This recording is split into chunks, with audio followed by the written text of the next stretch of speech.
Hola, ¿qué tal? Bueno, estamos aquí bastante emocionados de partir este programa de conversación de la 14ª edición de Chaco. Este es un programa que hemos trabajado con el Ministerio de Cultura y también obviamente en colaboración con el GAM y con la Gobernación de Santiago.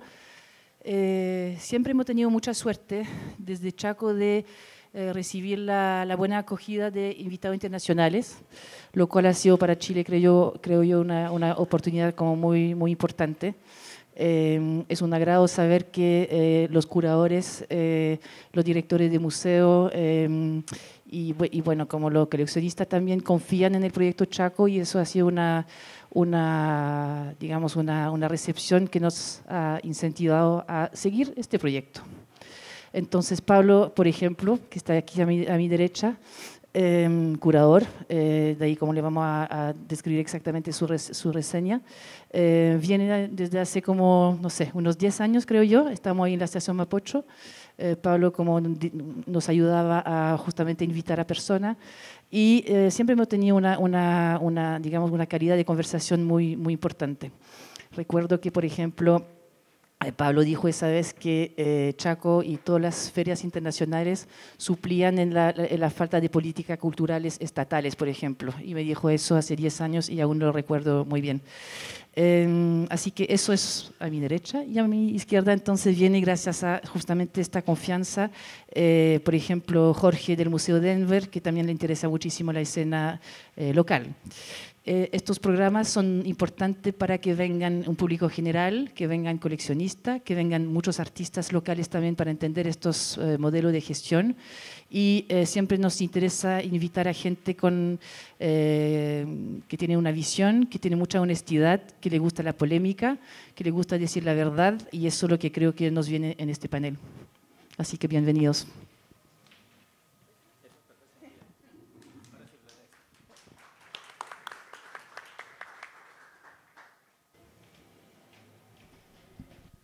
Gracias, Florencia, por la invitación. ¿Se oye bien?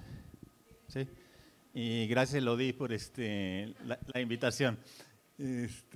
Bueno, como dijo Elodie, mi relación con Chaco es grande, es a través del tiempo.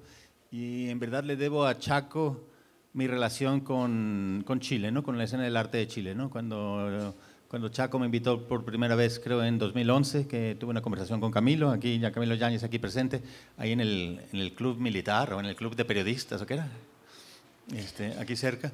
Fue mi primer momento que estuve en Chile, ¿no? Y a partir de ese momento, era antes de yo ser curador en el Museo Guggenheim en Nueva York, empecé a desarrollar una relación más íntima con la escena de arte chilena, una relación que ya tenía, porque desde hace 20 años trabajaba yo con, más de 20 años, 24, porque desde el 2000, con artistas chilenos, muchos que vivían en el exilio, ¿no? Entonces era un trabajo que ya yo venía desarrollando, y que cuando llegué al Museo Guggenheim pude amplificar o intensificar esa labor, ¿no? Gracias a eso pudimos incorporar trabajos como el de Alfredo Yarr a la colección del museo. No solo eso, sino presentar el trabajo de Esto no es América, un logo para América, en Times Square, volverlo a presentar, y en Piccadilly Circus en Londres. Pudimos incorporar trabajos como el de Iván Navarro, Cecilia Vicuña, una pintura temprana antes de que Cecilia se volviera este fenómeno que se volvió ahora, pero también después hacer la exposición retrospectiva en el Museo de Nueva York de Cecilia, que fue un hecho muy importante porque, bueno, Cecilia lleva 40 años viviendo en Nueva York y nunca había tenido una exposición propiamente en Nueva York, ¿no? Entonces reconocer también sus contribuciones como chilena, pero también como artista residente en Nueva York a la escena de arte allá. Y gracias, Chaco, bueno, hemos podido incorporar trabajos como de Raúl Zurita, que incorporamos uno de sus filmes. Entonces, bueno, ha sido una relación larga y de proceso, y que sigue aconteciendo, ¿no? Que sigue sucediendo, que esperamos que sigan aconteciendo cosas, que podamos seguir incorporando trabajos a la colección, ¿no?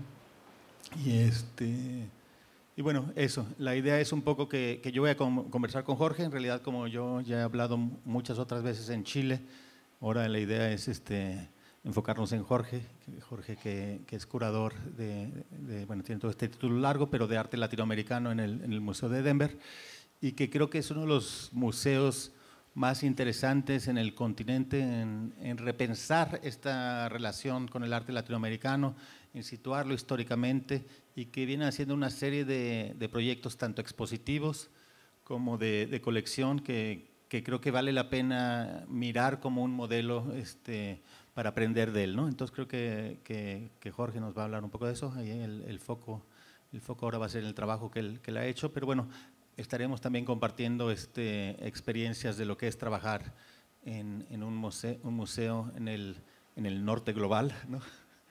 Y de las implicaciones que tiene también para el llamado sur global, ¿no? De estas relaciones que a veces son asimétricas y que a través del trabajo que hacemos en los museos tratamos al menos de nivelar esas asimetrías, ¿no? o de crear nuevos diálogos, de cuestionar cánones y entendimientos que a veces se toman por dados en el norte, ¿no? Entonces, no sé si quieres decir algo antes o Bueno, quiero darle las gracias a Elodie por la invitación y a su equipo fabuloso que nos han guiado durante estos días aquí y gracias por esta invitación, Pablo. Me encanta conversar contigo, nos conocemos desde hace tantos años que es mejor no hablar del número. Y gracias a todos ustedes por venir a esta conversación. Quizás deba presentarme un poco, soy un desconocido aquí, soy venezolano, llevo casi 20 años viviendo en los Estados Unidos. Mi carrera en el mundo del arte empezó con la colección Patricia Phelps de Cisneros. Yo estaba a cargo de la colección de arte colonial. Después trabajé en LACMA en Los Ángeles, Los Angeles County Museum of Art, brevemente para un proyecto que no se realizó. Después hice algunos proyectos independientes y me contrataron hace 8 años en el Denver Art Museum, el Museo de Arte de Denver. Ha sido un desafío porque es un museo muy grande en el medio del oeste de los Estados Unidos. Y es importante un poco hablar del museo. El Museo de Denver tiene más de 125 años de historia. Es una colección bastante grande, de más de 100.000 objetos. Son 3 edificios, incluido el único edificio del arquitecto italiano Gio Ponti en Norteamérica, un edificio de 7 pisos, donde cada piso tiene 2.200 metros cuadrados de galería y aproximadamente 700.000 visitantes al año y un presupuesto operativo de $38 millones al año. Eso da una escala de la magnitud del museo. El Museo de Denver es notable por ciertas colecciones muy importantes y únicas en los Estados Unidos. Entre ellas está la colección de arte latinoamericano. Es una colección histórica de arte desde finales del siglo XVI hasta principios del siglo XX. El departamento empezó en 1968 con un curador que se llamaba Robert Stroessner, sobrino de Alfredo Stroessner, el dictador de Paraguay. Y él tuvo la visión de convencer al director de ese momento, Otto Bach, de coleccionar lo que otros museos en los Estados Unidos no estaban coleccionando, sobre todo arte del periodo colonial. Tuvo suerte de encontrar apoyo y encontrar donantes que soportasen esa idea, y cuando yo llegó una colección madura de arte colonial, la más importante de los Estados Unidos. Y mi desafío fue, ¿qué vamos a hacer? Porque la colección ya está, no hay que limitarse a exhibir sobre la colección y a llenar los vacíos, que son muy pocos en la colección, cómo vamos a reimaginar la colección de Denver en una ciudad donde 1/3 de la población es hispana.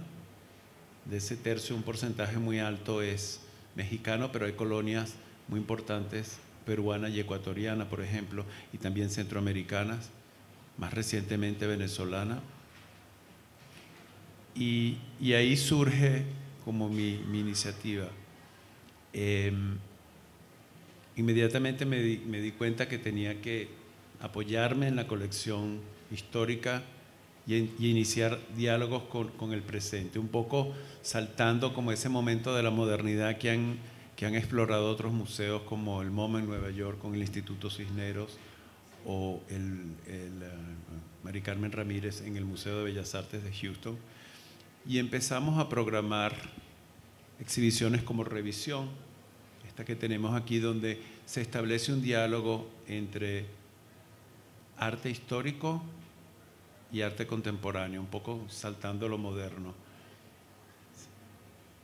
Y este es otro aspecto de Revisión. Por ejemplo, tenemos una colección muy importante de platería y que va desde la época prehispánica hasta el periodo colonial, y tomamos esta pieza de Darío Escobar que habla un poco del preciosismo, de cómo la platería en la época tanto prehispánica como colonial representaba como un cúspide de producción y un objeto del material más precioso, y para un artista contemporáneo la idea de un skateboard en plata, porque es el objeto más preciado que un joven puede tener, y habla de esa idea.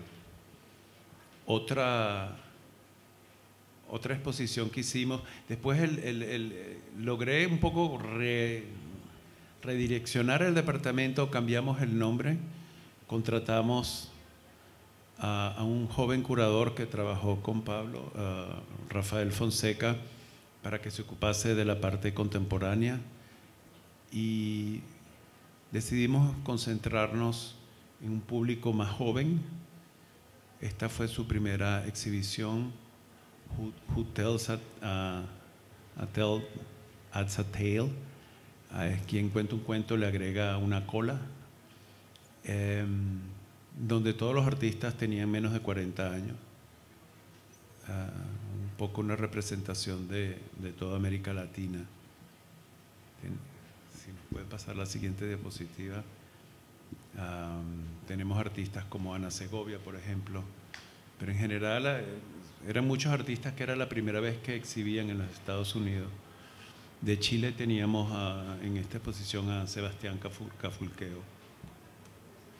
Y más recientemente, esta es la pieza de Cafulqueo que estuvo en la exhibición, y más recientemente hemos tratado de darle una dimensión mucho más experimental, y la siguiente exposición que tenemos, esta es otra de las piezas que tenemos de Who Tells a Tale. Hemos puesto mucho énfasis en artistas de la diáspora, y Tessa Mars es una artista haitiana que vive en Alemania, que fue también su primera vez que exponía en los Estados Unidos. Y tenemos unas artistas que están como más consagradas. Nos ha interesado mucho el Caribe, y también ha tenido como mucha respuesta del público. Esta obra que, bueno, tenemos como detalles, habla de ese aspecto lúdico de la vida en la República Dominicana. También tenemos una generación de artistas muy cercanos a Pablo, que Arturo Herrero,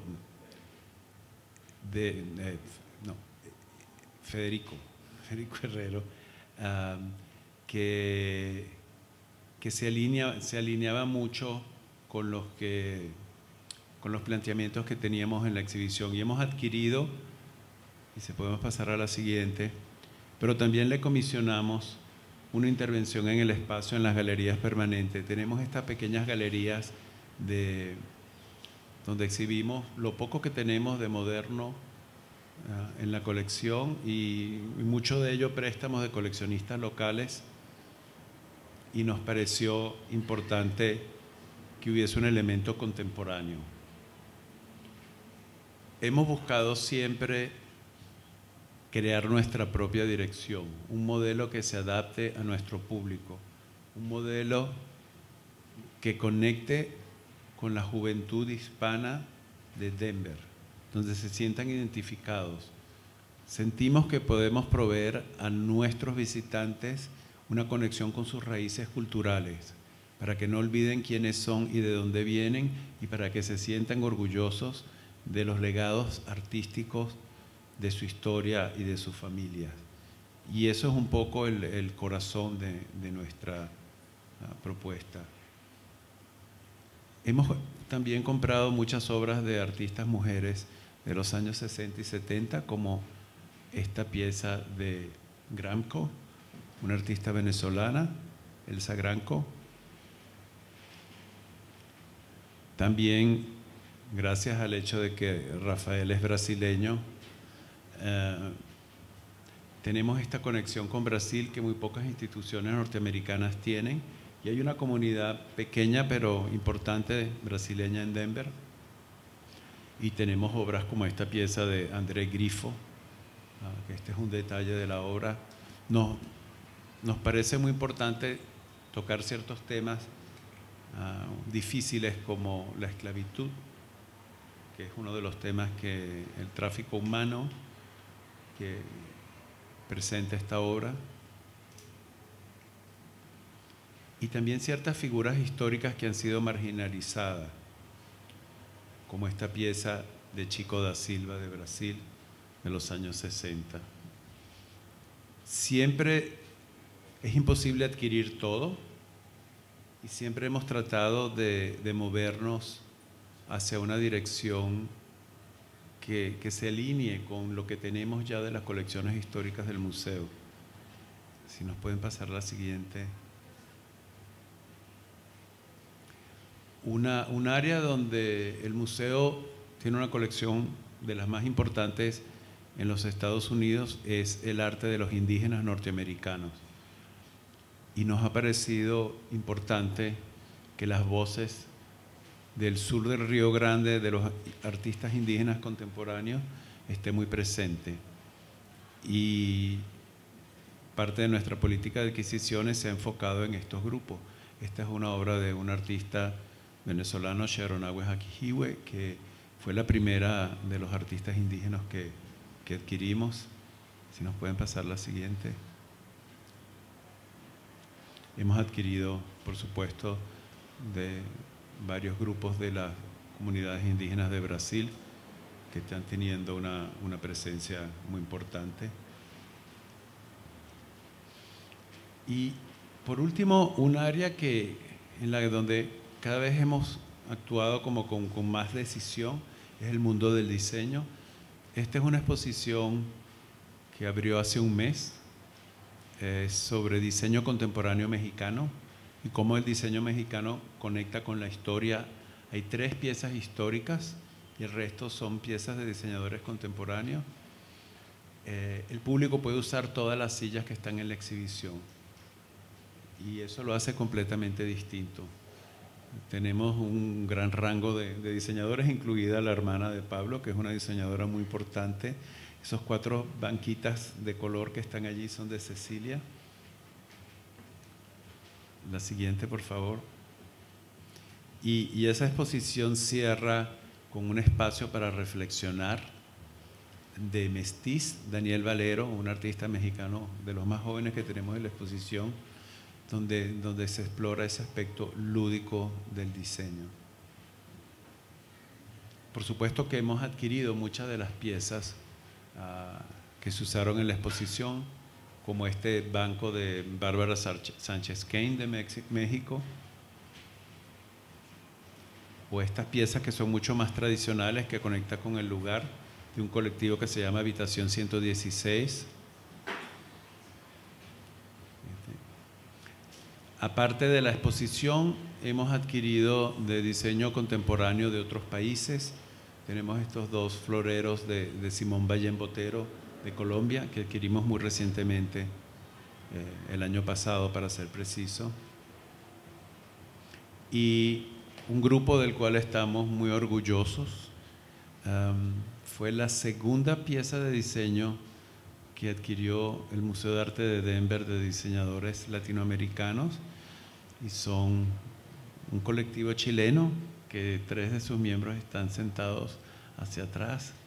Great Things to People, GT2P, y creo que probablemente fuimos el primer museo en los Estados Unidos que adquirió de este importantísimo grupo de diseño chileno.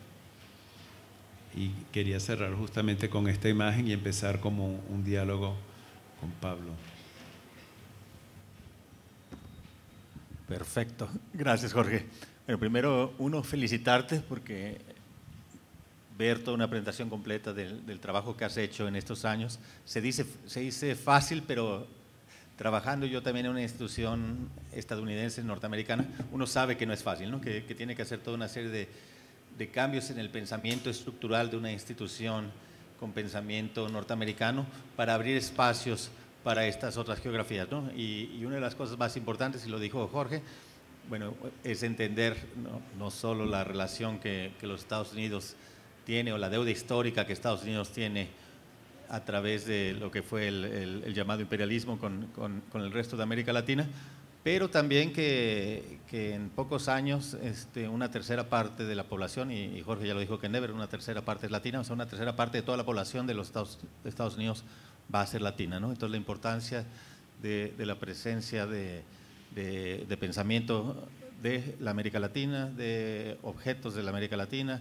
de la presencia del lenguaje, ¿no? Muchos museos están ahora siendo bilingües dentro de las colecciones, ¿no? Hay muchas cosas y muchos puntos de partida, porque como ven, el trabajo que hace Jorge en el museo abarca muchas áreas, ¿no? Mucho más que yo, que trabajamos solamente en arte moderno y contemporáneo. El trabajo que Jorge y su equipo hacen va desde lo colonial. No hay prehispánico, ¿no? Sí, hay una colección de prehispánico que inicialmente era parte de mi departamento, y cuando yo hice como la reestructuración, la separé. Es una colección bastante grande, probablemente la cuarta o quinta colección más importante de los Estados Unidos, tiene alrededor de 6.000 piezas, y la particularidad que tiene es que cubre todo el territorio de América Latina. Hay desde piezas de Sudamérica, el Caribe, todo Centroamérica, México y el sur de los Estados Unidos, de las comunidades indígenas prehispánicas. Entonces, bueno, en realidad esta idea de qué es un museo que es más enciclopédico, llamémoslo, ¿no? O que abarca tanto disciplinas, tiempos, geografías, ¿no? Más que lo que yo hago en el museo, que es más arte moderno y contemporáneo de América Latina, ¿no? Y creo que lo importante que ha hecho Jorge y su equipo es, uno, bueno, poner estas diferentes temporalidades en diálogo, ¿no? El arte colonial con el arte moderno, con el arte contemporáneo, no para entenderlo como la historia que se nos vendió por mucho tiempo, ¿no? Que la modernidad y lo que somos como estados-naciones ficticios de América Latina son una continuidad del periodo colonial y del periodo prehispánico, ¿no? que es todo un mito de construcción que no es real, sino justamente para deconstruir esos mitos de cómo se formaron nuestras identidades, ¿no? Entonces, bueno, creo que ese es un punto importante. Creo que lo haces en la exposición revisión, al poner en diálogo objetos históricos con artistas contemporáneos que justamente están cuestionando estas construcciones. No sé si quieres hablar un poquito de eso y de cómo fue el proceso. Sí, es una exposición que co-curé con mi colega Victoria Lyell, que es la curadora de arte prehispánico, y nos pidieron abrir una nueva galería que se abría en el museo para exhibiciones con la colección permanente. Quisiéramos algo juntos, y fue un proceso de pensar qué podemos hacer juntos, dos colecciones tan distintas. Y pensamos, ¿qué hace de las Américas, qué hace de este continente que sea este continente y no otro lugar. ¿Cuáles son los puntos donde a través del tiempo se mantienen esos elementos de identidad? Y de ahí nace revisión. Primero el territorio, los aspectos de la naturaleza que fueron muy importantes, esa idea de lo sagrado. Por ejemplo, esta sección tiene esta pieza central de Clarissa Tosim, que no es de la colección, la pedimos prestada porque el agua siempre en todas las culturas ha sido como muy, muy importante, central, y todas las piezas que estaban alrededor se relacionan con esta pieza central de Clarissa Tosim, porque habla de agua, habla de territorio y habla de geografía. Tocamos temas que son un poco candentes, hablamos de la extracción de la riqueza, la explotación, la imposición de fronteras artificiales. Dentro de los aspectos de la explotación de la riqueza, teníamos una obra muy importante de Juan Manuel Echavarría, La bandeja de Bolívar, donde habla de la destrucción que causa la producción de droga en Colombia, por ejemplo.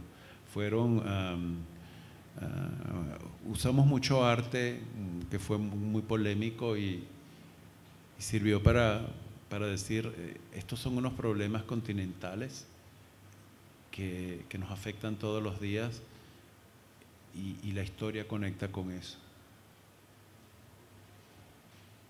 Pasa la siguiente imagen. Y la siguiente. Entonces vuelve a la primera. Bueno, entonces esa cosa que yo decía, uno de los diálogos transhistóricos, pero que nos sirven uno para cuestionar las historias que fueron construidas. Independientemente de eso, bueno, esta obra, por ejemplo, Jorge dijo que no entró a la colección, pero muchas de las obras que presentaste y que presentaron en las exposiciones siguientes fueron adquiridas para la colección. Y creo que sería interesante, porque muchas veces la gente o el público en general, las personas, no saben cómo funciona un museo, cómo son las adquisiciones. A mí me pasa mucho tiempo que piensan que por uno trabajar en un museo estadounidense, el museo es rico o uno es rico, ¿no? Y explicar, bueno, Jorge va a explicar ahora su modelo de cómo funciona su museo, pero por ejemplo en Nueva York, en el Museo Guggenheim, todo el dinero es levantado, ¿no? Lo que los americanos llaman fundraising, ¿no? Entonces básicamente es como ser el padre que aquí pasa en la iglesia y pasa con la charola y está pidiendo dinero para comprar obras que después se incorporan a la colección, ¿no? Ese es un camino. Otro es que, bueno, que haya algún patrocinador que dé dinero o dé cierto dinero para adquirir obras, como fue el proceso cuando hice el proyecto de la UBS, que el banco UBS suizo dio un dinero para que compráramos obra para la colección, ¿no? Pero entonces, bueno, explicar que en realidad, contrario a lo que se piensa, no es que el museo tenga dinero, no es que el museo sea rico, sino que hay individuos que tienen medios que ya sea que dan dinero para que el museo adquiera obras, ¿no? O dan obras también, ¿no? El otro camino que es la donación, ¿no? Pero por lo general, bueno, siempre intentamos que el artista sea retribuido, ¿no? Que las compras sean pagados, que el artista reciba los beneficios, que las compras las hagamos a través de las galerías de América Latina que primero mostraron al artista, ¿no? O sea, que ese dinero revierta también a las economías locales, ¿no? O sea, en vez de comprar a la galería norteamericana que enseñó al artista 10 años después y que le subió el precio, intentar comprarlo con la galería original y de alguna manera así contribuir a un ecosistema cultural, económico, ¿no? En mi caso especial, en el Museo Guggenheim, bueno, organicé o hicimos un grupo de coleccionistas que nos apoyan en este proyecto, ¿no? Cuando acabó aquel primer proyecto que hice, el de UBS, que era dinero de UBS, yo le dije al museo, no pueden pensar que ya su relación con la América Latina terminó porque compraron 20 obras de 20 artistas, ¿no? O ustedes continúan esta labor o o entonces fue como lo que se llama un one night stand, ¿no? O sea, fue un acostón y se olvidan del amante, porque yo le dije, esto tiene que ser una relación que se debe continuar y se debe seguir alimentando, ¿no? Y ahí el método que encontramos fue reunir un grupo de coleccionadores que intentamos que sea de todo el continente. Tenemos 20 coleccionadores que nos dan dinero al año para ir poder adquiriendo obras, ¿no? Entonces, bueno, nos alcanza para un tanto, pero tampoco es que tengamos, o sea, la gente, en el imaginario de las gentes piensan que tenemos mucho dinero, ¿no? En tu museo es diferente, entonces, bueno, también contar un poco. Bueno, sí, mi museo es un poco más complejo que el tuyo. El departamento tiene un fideicomiso que genera recursos para salarios y programación de la parte prehispánica y de la parte histórica, o sea, de lo colonial del siglo XIX. No hay dinero para adquisición. Y ahora tenemos la parte moderna y contemporánea, donde no hay fideicomiso. Entonces, yo tengo que salir a pedir dinero para comprar arte y para pagar el salario de mi curador de arte moderno y contemporáneo, todos los años. Hay el apoyo del director del museo, por supuesto, y hay el apoyo de unos donantes muy generosos que permiten que esa operación sea factible, pero hay que renovar ese compromiso año tras año. Es pedir, pedir, pedir. La parte histórica, como es una colección madura, es menos lo que estamos comprando, pero a algunos de nuestros donantes les interesa direccionar recursos hacia esa parte. La parte moderna y contemporánea, una de las cosas que hemos hecho en el departamento es hacer adquisiciones estratégicas junto con otros departamentos, por ejemplo, con el Departamento de Arte Moderno y Contemporáneo, con el Departamento de Fotografía, con el Departamento de Diseño y con el Departamento de Moda y Textiles. Entonces unimos recursos porque realmente todos los curadores somos los pedigueños de Denver, vamos como persiguiendo cualquiera que le veamos una posibilidad, le vamos un poquito, aquí vengan, denos que necesitamos. Y eso nos ha funcionado. Debo decir que lamentablemente no tengo un grupo como tienen otros departamentos donde reúnen dinero especialmente para nosotros. A veces podemos obtener recursos del Fondo General de Adquisiciones del museo, pero por lo general es el arte de pedir y pedir sin ningún tipo de vergüenza. Hemos sido muy eficientes, estaba sacando las estadísticas y los últimos 4 años logramos reunir entre regalos y regalos en efectivo para adquisiciones cerca de $1.200.000. Ahora, ¿cómo se invierte eso? Se invierte de acuerdo al plan de colecciones. Y como comenté, tenemos unas áreas estratégicas donde estamos enfocados. No se puede comprar de todo, es imposible. Entonces hay que concentrarse en áreas que son importantes para las comunidades a las cuales servimos y en las que pensamos que podemos tener un rol destacado dentro de la comunidad de los museos americanos. Y son las áreas que mencionemos. Estamos coleccionando de artistas más jóvenes, estamos coleccionando diseño, estamos coleccionando de artistas indígenas, estamos coleccionando de artistas mujeres de los años 60 y 70 que han sido un poco olvidadas y nos enfocamos en eso. A veces aparecen ciertas piezas que pueden completar otra sección de la colección y muchas veces no tenemos los recursos para comprar todo lo que quisiéramos.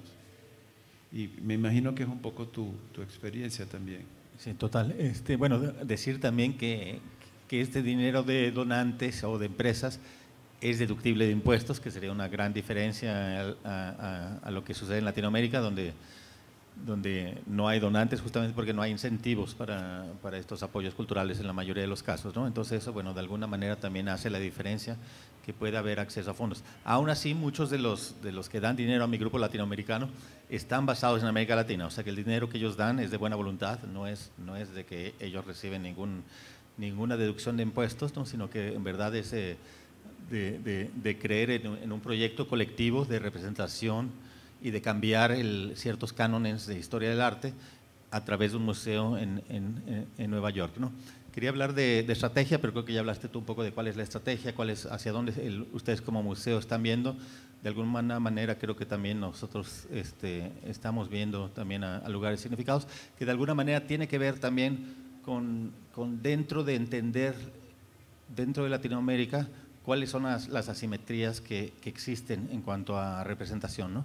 Cuando yo entré al museo en Nueva York hace 10 años, bueno, había un corpus de arte en la colección, un corpus moderno hasta los años 70, y después había algunas obras de ciertos artistas que habían tenido cierta presencia global, ¿no? Gabriel Orozco, Beatriz Milás, ciertos nombres, Ernesto Neto, pero había grandes vacíos, ¿no? Entonces cuando yo entré, básicamente mi mandato, o por lo que me contrataron, era para armar una colección de artistas jóvenes contemporáneos, y ahí yo dije, bueno, hay que también enfrentar ciertos vacíos de los años 70 y 80 que no están representados, y sobre todo que había habido muchos artistas de América Latina que habían vivido en Nueva York en el exilio durante los años 70, 80, y que no habían sido nunca tomados en cuenta ni por nuestro museo ni por otros museos, ¿no? Que había una especie de ausencia porque hasta cierto momento se pensaba en Nueva York que los artistas latinos, bueno, su lugar era el Museo del Barrio, ¿no? Que en el Museo del Barrio era donde se mostraba el arte latino, y salvo el MoMA, que sí compraba, que tenía un departamento de arte latino, que no había lugar para esos artistas en el museo. Entonces cambiar ese entendimiento creo que fue fundamental, ¿no? A partir de ahí creo que mucho ha sido también, bueno, ahora, o lo que cambió ya que enfrentamos ese vacío, fue ver otros vacíos, ¿no? ¿Cuál era el porcentaje de mujeres en la colección? Bueno, era 20 contra 80, ¿no? Entonces, ahora estamos casi 50-50 a partir de las adquisiciones hechas desde que entré, ¿no? Entonces, eso lo hemos cambiado. En cuestión de raza, bueno, ¿cuántos artistas de color había? ¿Cuántos? No había. Entonces, bueno, han sido prioridades que también decidimos dónde vamos a poner el dinero, es justamente para tratar de balancear esas asimetrías, ¿no? O sea, lo que estás haciendo por ejemplo, en mostrar arte indígena, que ya no se considera indígena, que ya no se considera popular, sino entenderlo también como manifestaciones contemporáneas, ¿no? Entonces creo que esa es la diferencia. Nos queda poco tiempo, ya esto va a terminar. Elodie quería temas candentes, voy a dejar la pregunta abierta, pero pues no me va a dar tiempo para contestarla, pero es buena, porque es un tema que se habla mucho, ¿no? Y es tanto las reparaciones culturales como la restitución de objetos históricos que se encuentran en museos fuera del lugar de donde fueron extraídos, que aunque fueron comprados en su momento de maneras legales, digamos, pero tal vez no fueron extraídos. Si hay alguna posición con respecto a estos temas en ustedes? Sí, es un aspecto muy importante en la colección del museo. Tenemos un departamento con 3 personas a tiempo completo trabajando en la proveniencia, de la colección. Hay que revisar una a una las más de 120.000 piezas del museo. Se han hecho restituciones específicas, sobre todo Camboya. El museo también tenía en la colección 2 bronces de Benín, que se ha iniciado el procedimiento de desincorporarlos de las colecciones y repatriarlos. Hasta ahora de la colección de arte colonial está muy bien documentada todo, no se han encontrado hasta el momento ninguna piezas problemáticas, todo lo que tenemos está con la correspondiente documentación. El Departamento de Arte Prehispánico está muy enfocado en obtener toda la documentación de las piezas. Es una labor enorme porque es un museo con más de 100 años de historia, pues trazar la historia de todas estas piezas es muy complejo. Y afortunadamente el arte que manejamos en el departamento no tiene los problemas de todo el expolio de la Segunda Guerra Mundial, que otros departamentos sí están revisando muy activamente para aclarar, ¿no? Bueno, ahí lo dejamos. No sé si alguien tiene una pregunta, porque hay 4 minutos, a menos que Florencia nos quiera dar un poco más de tiempo, pero bueno, abrimos la mesa y aquí dos preguntas. Entonces. Bueno, gracias por la charla, la invitación. Bienvenidos. Tengo una pregunta que es una pregunta así como de cocinería más específica respecto al fundraising y la búsqueda de fondos, que es que evidentemente uno sale a buscar fondos para los museos, para adquirir obra, y generalmente quienes ponen dinero son coleccionistas, que tienen obras y cuyo interés de insertar dineros o X cantidad de artistas en museos tiene que ver con valorar o poner en valor su propia colección particular. Hay una cosa como ética, ¿no? Y lo hemos visto también en los museos, que hay fabricantes de armas que son en el fundraising. Hemos visto varias. Hay una cosa entre la validación institucional versus el coleccionismo privado que entrega el museo. ¿Cómo se maneja eso o se han tenido experiencias de eso? Ya.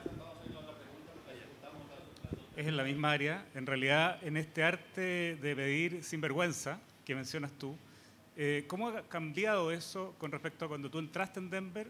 Ahora, ¿es cada vez más difícil? ¿Hay ciertas formas en que se van desarrollando? ¿Cómo lo ves? No sé si quieres empezar tú y después. Sí, yo le contesto a Camilo. Lo que tú dices es muy real y creo que existe. No puedo hablar de otros museos o de otros, inclusive de otros departamentos, pero en particular en mi grupo específico, el grupo de 20 coleccionadores que apoyan arte de Latinoamérica han sido en los 8 años que tenemos el grupo muy respetuosos en ese sentido, ¿no? Ellos, sí, siempre si hay algún artista que les interesa me hablan, pero respetan las decisiones que tomamos en el museo. Y yo siempre, lo que les digo es eso, y es un poco lo que expliqué ahorita, que vamos a poner el dinero que juntamos en aquello que creemos que sea importante para el museo, ¿no? O en aquellas, tanto resolver esas asimetrías que falamos o hacer esas reparaciones que hablamos. Pero que si tienen ellos algún interés o algún artista, lo pueden proponer para donación y podemos hablar, pero que el dinero que entra vaya para adquirir aquellos artistas fundamentales para la colección, ¿no? Y si ya ellos quieren ser más beneficentes y hay un artista que tiene mucha presencia en el mercado, por lo general esos artistas que tienen mucha presencia en el mercado ya están fuera de nuestro alcance, ¿sabes? No nos alcanza a compararlos con esos presupuestos. Entonces, si ellos lo compraron barato y compraron 2 y quieren ser generosos, bueno, se puede hablar de ese tema, pero sí intentamos justamente que haya tanto transparencia y que no haya ese tipo de lo que en política se llamaría lobbying o demás, ¿no? Porque no.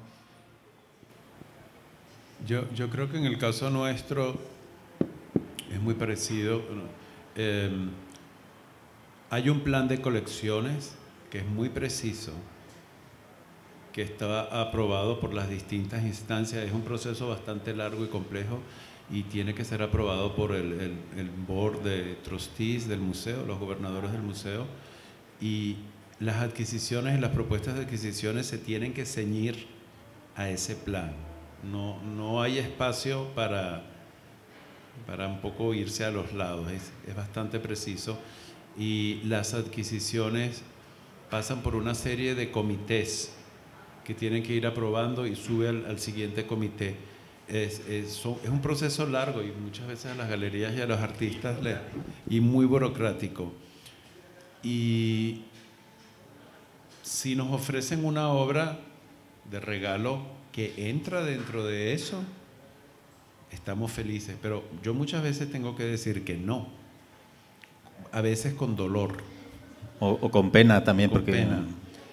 Y los donantes entienden eso, están acostumbrados a eso. Y en referencia a la diferencia de antes y después para pedir fondos, se hace cada vez más difícil. No sé cuál es tu experiencia.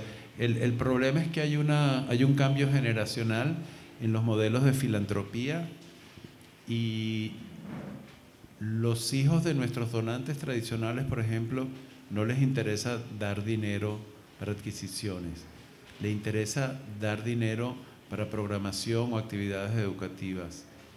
Muchos de los donantes más nuevos de los últimos 3, 4 años están sumamente interesados en esos aspectos de educación, en los cuales el Museo de Denver tiene un gran renombre, y no dan dinero para adquisiciones.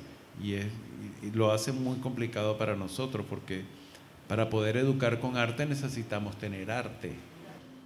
Y eso es fundamental. Bueno, y decir también que, digo, que el museo no solo es coleccionar ni exhibir, que es parte fundamental del trabajo que hacemos, pero también está educar, que es uno, pero cuidar de estos objetos o de estas obras que uno trae al museo, ¿no? Y que eso requiere espacio para guardar, requiere cuidado, que esas obras, bueno, idealmente se guardan de por vida. Hay una política de museos estadounidenses que no permite deshacerse de las obras solo cuando el artista se muere, y aún así, si uno vende una obra, ese dinero tiene que ser reinvertido en colección o en cuidados de colección, ¿no? Entonces, es dinero que circula de lo mismo, ¿no? Entonces, y por lo general, si alguien vende una obra, si un museo vende una obra, es justamente para comprar artistas jóvenes, ¿no? En nuestro caso, por ejemplo, Botero murió ahora, tenemos 2 Boteros.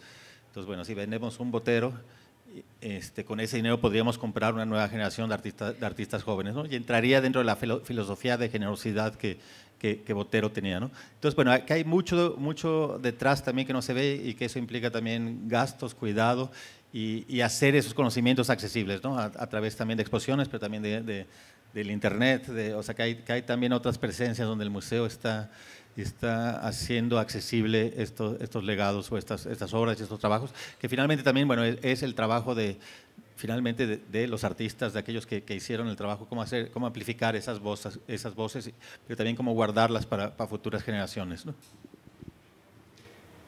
Yo creo que ya se nos acabó el tiempo aquí, ¿no?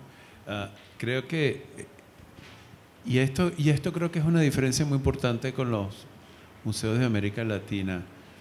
El Departamento de Educación, que en nuestro museo se llama Learning and Engagement, tiene una voz muy potente dentro de todo el proceso, tanto de exhibiciones como de adquisiciones.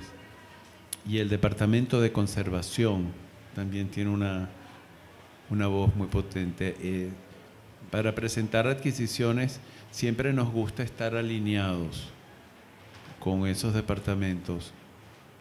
Siempre curatorial tiene la última palabra, pero respetamos mucho la experiencia de nuestros colegas y los escuchamos. Creemos que es importante que cuando se hacen adquisiciones, todo el equipo del museo esté contento y satisfecho con esas adquisiciones. Y muchas veces